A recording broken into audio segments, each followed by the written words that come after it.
वही देश की राजनीति है, वही रास्ता जो आज सत्ता में लोग हैं उन्होंने अपनाया हुआ है।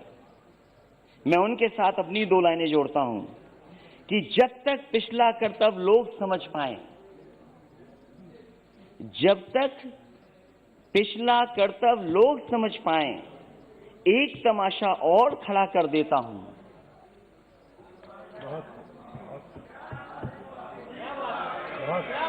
सभापति महोदय, ये जो हमारे सामने सत्ता में बैठे हैं वो समझ गए हैं, और बात मैं इसलिए भी कहता हूं, कल मैंने सुना कि एमएसपी था, एमएसपी है, एमएसपी रहेगा। ये केवल भाषण में है, जमीन पर नहीं है, किसान को नहीं मिल रहा। और अगर किसान को मिल रहा होता सभापति महोदय, तो दिल्ली घेर करके किसान ऐसे नहीं बैठता। और ये जो किसान बैठे हैं, मैं उनको बधाई देता हूं। इन किसानों ने न केवल 2, 3, 4 स्टेट बल्कि पूरे देश के किसानों को जगाने का काम किया। मैं जिस प्रदेश से आता हूं सभापति महोदय,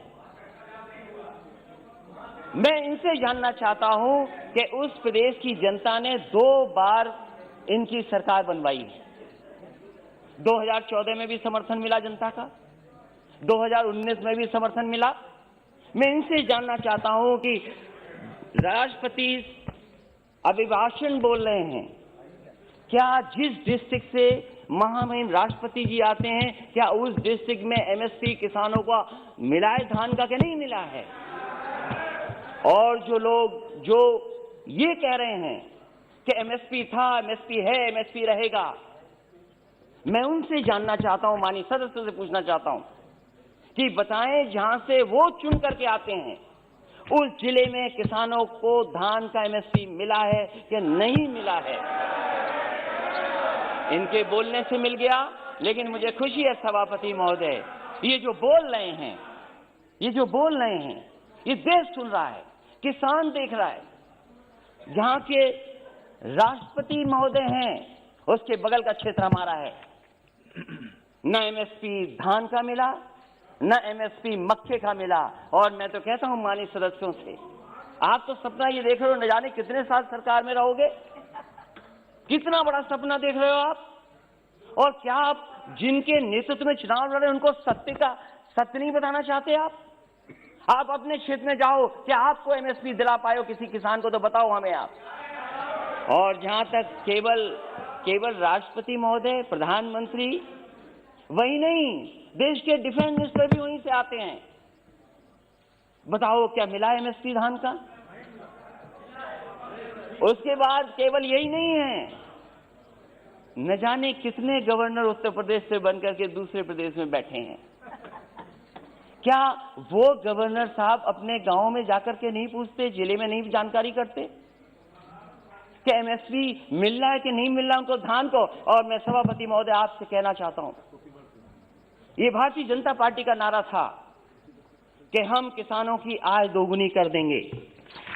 और राष्ट्रपति महोदय के भाषण में भी लिखा है कि मेरी सरकार आज न सिर्फ एमएसपी पर रिकॉर्ड मात्रा में खरीद कर रही है, बल्कि खरीद केंद्रों की संख्या भी बढ़ा रही है।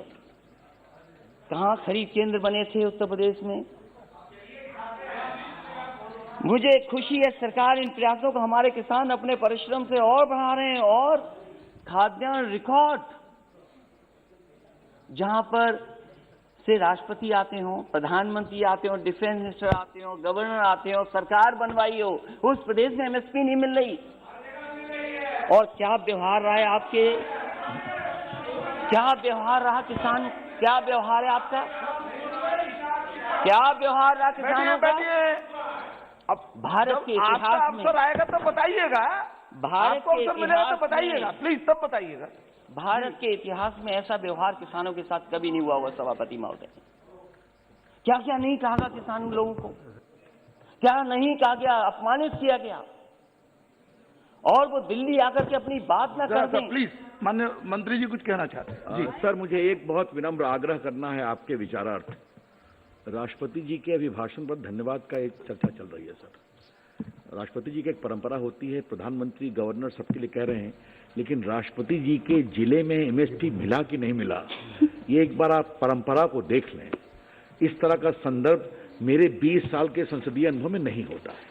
जी जी, वो भी मुख्यमंत्री रहे। आपने इंगित किया है, देख लेंगे। नहीं, मैं सभापति मंत्री जी ने ये बात, राष्ट्रपति का संदर्भ नहीं ले सकते हैं। सभापति महोदय, अगर ये सभापति महोदय अगर ये कोई संदर्भ में नहीं आए, लेकिन कम से कम हम जाने तो सही। ओके ओके, देख लेंगे। ओके ओके, देख लेंगे लिखा है। और कंटिन्यू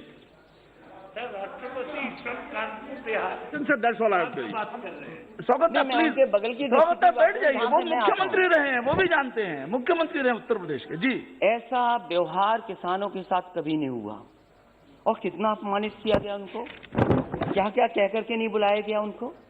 और ये जो तीनों कानून है वो केवल इतना चाहते हैं, जब ये सरकार कह रही हम किसानों के लिए कानून बना करके लाएं, अगर किसान उन कानून को नहीं स्वीकार कर रही है तो सरकार क्यों नहीं कानूनों को वापस लेती है।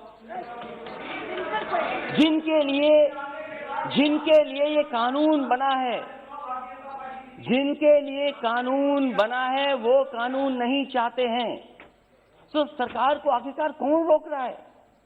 और क्या ये आरोप ठीक नहीं है कि कॉर्पोरेट घराने को लिए आपने कारपेट बिछा करके इन कानूनों को लाने का काम किया। आपने,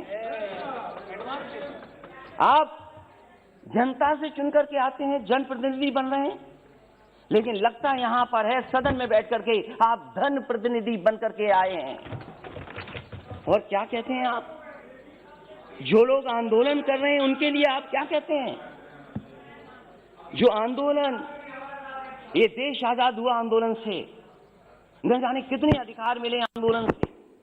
वोट डालने का महिलाओं का अधिकार आंदोलन से मिला, न जाने कितने आंदोलनों से नेता निकले बन करके।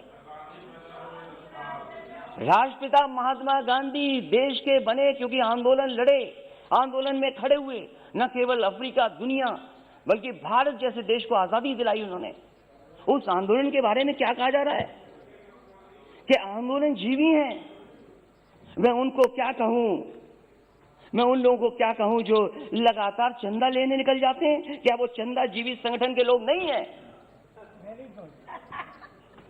अगर वो हो सकते हैं जिनको आप आंदोलन जीवी बोल रहे हैं, तो आप भी तो चंदा लेने के लिए निकल पड़ते हैं, जब कहीं तब निकल जाते हैं आप।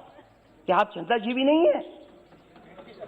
और फिर आप कहते हो कि मंडी मॉडर्नाइज करेंगे, मंडी मॉडर्नाइज करेंगे, मंडी मॉडर्नाइज। अब बोलते रहिए आप। मैं सभापति महोदय मैं कहना चाहता हूं, मैंने पढ़ा कि हम मंडी को मॉडर्नाइज करेंगे, इंफ्रास्ट्रक्चर बनाएंगे। देश में सबसे बेहतरीन अगर एक्सप्रेस वे कहीं बना तो उत्तर प्रदेश में समाजवादी सरकार ने बनाया। और मैंने हमेशा कहा ये शहरों को जोड़ने के साथ साथ गांव को जोड़ता है। जहां शहरों की अर्थव्यवस्था को बेहतर करेगा, वहीं गांव की अर्थव्यवस्था को भी बेहतर बनाएगा। इसलिए उसके आसपास मैंने मंडियां बनाई। मैंने आलू की मंडी बनाई कन्नौज, फर्रुखाबाद, कानपुर देहात के आसपास के लोगों के लिए। एक मैनपुरी, इटावा और आसपास के लोगों के लिए अनाज की मंडी बनाई। अरे बाबा रामदेव जी से बहुत योगा सीखते हैं ये लोग, उन्हें भी मैंने 500 एकड़ जमीन दी एक मंडी बनाने के लिए। आम की मंडी बनाई। मैं इनसे जानना चाहता हूं, लाखों करोड़ों रुपए इन्होंने मंडियों के इंफ्रास्ट्रक्चर के लिए दिए थे, वो पैसा कहां चला गया? जितनी ईंट लगाई थी समाजवादी सरकार में, उससे आगे मंडियां नहीं बढ़ पाई, वहीं का वहीं काम रुका हुआ है। और फिर अभी प्रधानमंत्री जी गए थे। हमारा प्रदेश तो बहुत अच्छा प्रदेश है। अगर बड़ी चीज दिल्ली से बिके तो हमारे मुख्यमंत्री छोटी चीजें बेच देते हैं। समाजवादी सरकार में बना समाजवादी पूर्वांचल एक्सप्रेस वे जो बलिया गाजीपुर को जोड़ता है और आगे बिहार से लेकर के आगे लोगों को मदद करेगा, अलाइनमेंट समाजवादी सरकार का, लैंड एक्विजिशन समाजवादी सरकार की, और जो व्यवस्था दी थी मंडियों के लिए। मैं जानना चाहता हूं कि आखिरकार मंडियां क्यों नहीं बन रही उसके किनारे, क्यों नहीं मंडियां बन रही? और जहां तक मंडियां क्यों नहीं बन रही? गाजीपुर में मंडी बननी थी, आजमगढ़ में मंडी बननी थी, सुल्तानपुर मंडी बननी थी। और जहां तक अपराध की बात कर रहे हैं सभापति महोदय, देश का पहला मुख्यमंत्री होगा जिसने अपने मुकदमे वापस ले लिए। मुझे बताए कोई मुख्यमंत्री जिससे वापस लिया हो मुकदमे अपने। और फिर अपराध की बात कर रहे हो, ठोको नीति चल रही है, जिसको चाहो उसको ठोक दो। और कानून व्यवस्था की बात करोगे, महिलाओं की बात करोगे, मेरी माता जी बैठी हैं महिलाओं पे